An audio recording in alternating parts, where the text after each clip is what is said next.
আরেকটি অঙ্কের সাথে পরিচিতি হব। কি আছে? একটি ত্রিভুজের তিনটি বাহুর দৈর্ঘ্য হলো 7 সেন্টিমিটার, 24 সেন্টিমিটার এবং 25 সেন্টিমিটার। তিনটি বাহুর মধ্যবিন্দুগুলিকে সংযোগ করে একটি ছোট ত্রিভুজ তৈরি করা হলো।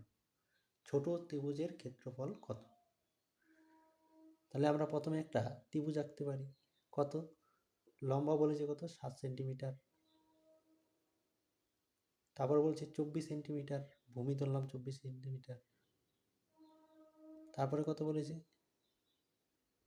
তারপরে বলেছে 25 সেন্টিমিটার, অর্থাৎ 7, এটা 24, এটা 25।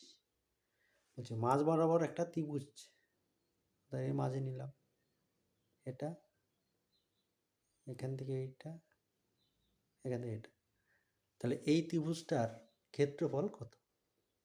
তাহলে এই ত্রিভুজের ক্ষেত্রফল কত, এটা বের করতে হবে। তাহলে আমরা কি জানি? ক্ষেত্রফলের সূত্র কি? হাফ ইন্টু ভূমি ইন্টু উচ্চতা। তাহলে লিখতে পারি হাফ ইন্টু ভূমি কত আছে?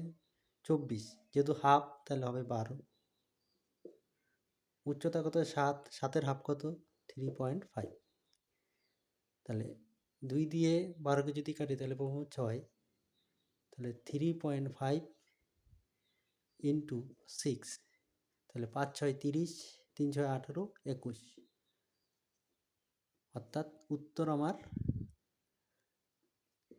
21। তাহলে